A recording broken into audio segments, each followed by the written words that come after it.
Hello बच्चों, रुद्राक्ष secondary school की online classes में आपका स्वागत है। प्यारे बच्चों, आज हम डिस्कस करेंगे इंग्लिश के टॉपिक प्रेपोजिशन पे, प्रेपोजिशन ऑफ प्लेस। इस पे आज हम डिस्कस करने जा रहे हैं। लेट्स एंजॉय दिस वीडियो और इस वीडियो को एंड तक जरूर देखें। अरे बच्चों, आज अपन प्रेपोजिशन टॉपिक शुरू कर रहे हैं, प्रेपोजिशन इन इंग्लिश। अब मैं आपके सामने प्रेपोजिशन की डेफिनेशन बोल रहा हूँ।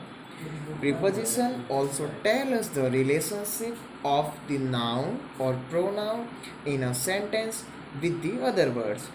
और preposition हमें कौन कौन सी जानकारी देते हैं? जैसे preposition हमें जानकारी देते हैं जगह की, दिशा की, कोई व्यक्ति किस डायरेक्शन में जा रहा है, और preposition हमें समय के बारे में भी बताते हैं। तो प्यारे बच्चों, आज अपन प्रीपोजिशन ऑफ प्लेस के बारे में डिस्कस करेंगे। केवल और केवल वो प्रीपोजिशन जो किसी वर्ड के आगे लगकर किसी स्थान के बारे में बताते हैं, उनको प्रीपोजिशन ऑफ प्लेस कहते हैं, और हम उसी के बारे में डिस्कस करने जा रहे हैं। अब मैं सबसे पहला प्रीपोजिशन ले रहा हूँ अबोव, ऊपर या से ऊंचा। ऊपर या से ऊंचा, ये ऊपर का कोई न कोई स्थान बता रहा है, दैट मीन टू से ये प्रीपोजिशन ऑफ प्लेस है। अब देखो, इसका मैं एक एग्जांपल्स आपके सामने रखता हूँ। My marks are above average, मेरे अंक औसत अंक से ऊपर हैं। तो यहाँ पर ये ऊपर को डिनोट कर रहा है। आगे वाला एग्जांपल्स आप फिर से देखो। The kites are flying above the tree. तो इसमें से ऊंचा, पेड़ से ऊपर को डिनोट कर रहा है, तो ये प्रीपोजिशन ऑफ प्लेस के अंदर आता है। अब अपन प्रीपोजिशन ऑफ प्लेस का सेकंड पार्ट ऑन, पर या ऊपर, इसको डिस्कस करने जा रहे हैं। इसका एग्जांपल्स मैंने यहाँ पे लिखा है। There is a carpet on the floor, floor के ऊपर कारपेट बिछा हुआ है। तो ये फ्लोर के ऊपर, पर या ऊपर को डिनोट कर रहा है, तो इसमें किस प्रीपोजिशन का प्रयोग होगा? ऑन का। और ये ऑन क्या है? Preposition of place. जैसे I am on the bus, मैं बस के अंदर हूँ। अब है ना, आप कहोगे सर जी ये तो अंदर आप कैसे बोल रहे हो, बस के ऊपर क्यों नहीं बोल रहे हो? जब अपन बस में चढ़ते तो अपन क्या कहते हैं? गेट ऑन दी बस। तो यहाँ पर ऑन का प्रयोग बस के अंदर को डिनोट करेगा, ये हमें समझाएगा।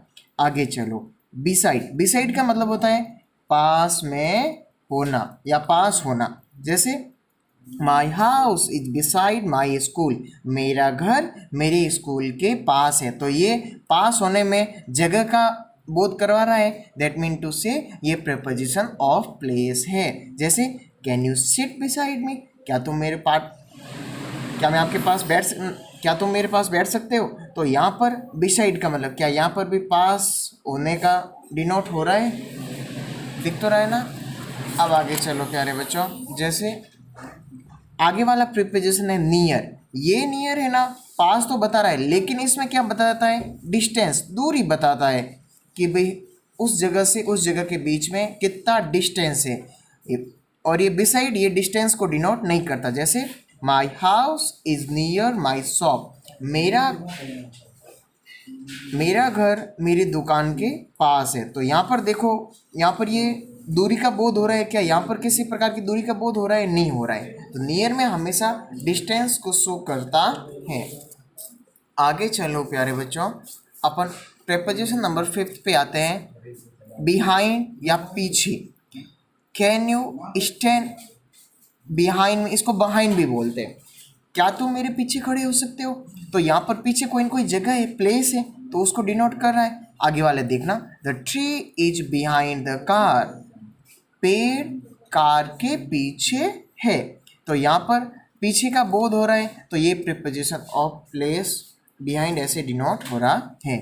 आगे वाला देखना, बेलो एंड अंडर, इन दोनों का मतलब तो होता है नीचे, लेकिन इन दोनों का अलग अलग जगह पर उचित प्रकार से प्रयोग किया जाता है। जैसे he threw his books under the chair, उसने अपनी किताबें चेयर के नीचे फेंक दी। और ऐसे आगे देखना, his marks are below average, उसके अंक औसत से नीचे हैं। तो यहाँ पर ये बिलो, ये नीचे बिलो को ऐसे डिनोट करता है, और अंडर नीचे को ऐसे डिनोट करता है। अब प्यारे बच्चों, अपन आगे चलते हैं। अंडरनीथ, इसका मतलब है बिल्कुल अंदर या बहुत ही ज़्यादा अंदर। अब जैसे तुम्हें पता है, जैसे अब मैं जो ये सेंटेंस बोलूँगा ना आप खुद समझ जाओगे। There is a new world underneath the ocean. महासागर के अंदर एक नई दुनिया होती है। अब महासागर के अंदर ऐसी दुनिया है नहीं कि उसको ऊपर से जाके देख सकते हैं, नहीं, उसके बहुत गहराई में होती है, डीपली होती है, ठेठ उसके नीचे होती है, तो बहुत अंदर होती है। तो वहाँ पर इन का प्रयोग नहीं होगा, किसका प्रयोग होगा? अंडरनीथ का प्रयोग होगा, महासागर के तल में, डीप में। तो यहाँ पर अंडरनीथ का प्रयोग कैसे हुआ, यह आप अब समझ गए होंगे। जैसे अपोजिट, अपोजिट का मतलब होता है बिल्कुल सामने। अब इसका मैं एग्जाम्पल्स आपको बता रहा हूँ। I live opposite the Vishwakarma temple. मैं विश्वकर्मा मंदिर के सामने रहता हूँ। तो क्या ये सामने, ये कोई न कोई जगह को डिनोट कर रहा है, प्रेपोजिशन ऑफ प्लेस को डिनोट कर रहा है ना। आगे चलो, 9 नंबर पे इन। वैसे इन है ना, ऐसा प्रेपोजिशन माना जाता है सबसे सरल, और इसके ऊपर अपन जितने चाहे एग्जाम्पल्स बना सकते हैं। जैसे get in the car, you have been playing all day. Get in the house, तुम सारे दिन खेलते हो, अब घर में आओ। जैसे Shweta is sleeping in her room, वो अपने कमरे के अंदर सो रही है, तो ये अंदर को डिनोट कर रहा है। अंदर भी कोई न कोई जगह है, तो ये प्लेस को बता रहा है ना। आगे, हाँ अब तो दिख रहा है ना, वी लिव इन इंडिया, हम भारत में रहते हैं। क्या ये भी इन एडवर्ब ऑफ नहीं, प्रेपोजिशन ऑफ प्लेस को बता रहा है। अब आगे चलना, बिटवीन। बिटवीन का मतलब होता है दो व्यक्तियों या वस्तुओं के बीच। जैसे he live between the lens, वो दो गलियों के बीच में, नहीं sorry, I live between the lens, मैं दो गलियों के बीच में रहता हूँ, तो दोनों के ठीक बीच में रहता हूँ, तो मैंने किसका प्रयोग किया? बिटवीन का प्रयोग किया। जैसे she stood between her husband and son, वह अपने पति और बेटे के बीच में खड़ी है। तो ये उसका पति, ये उसका बेटा, तो बीच में वो खड़ी है, तो ये बीच में बिटवीन को डिनोट किया। आगे देखना, सबसे लास्ट है अक्रॉस या उस पार। जैसे let's walk across the street. तो इसी के साथ आज अपना ये वीडियो जो प्रेपोजिशन ऑफ प्लेस था वो मैंने जितना समझाने की कोशिश की, शॉर्ट में समझाया और आपने भी समझा। प्यारे बच्चों, इसके मैं 5 एग्जाम्पल्स आपको यहाँ पे होमवर्क के लिए दे रहा हूँ। आप इसका स्क्रीनशॉट ले लीजिएगा और फिर अपनी कॉपी में नोट डाउन करके, और जो उसका आंसर आए वो वीडियो के लिंक में, नहीं सॉरी, वीडियो में कमेंट करके ज़रूर बताना। And let's enjoy corona time. Corona time चल रहा है, बाहर कहीं नहीं जाना है, घर में रहो, सुरक्षित रहो। अब तो दिख रहा है ना, अब पूरा दिख रहा है, देख लेना, ये इसका स्क्रीनशॉट ले लेना। और स्टे होम स्टे सेफ, घर में रहो, सुरक्षित रहो।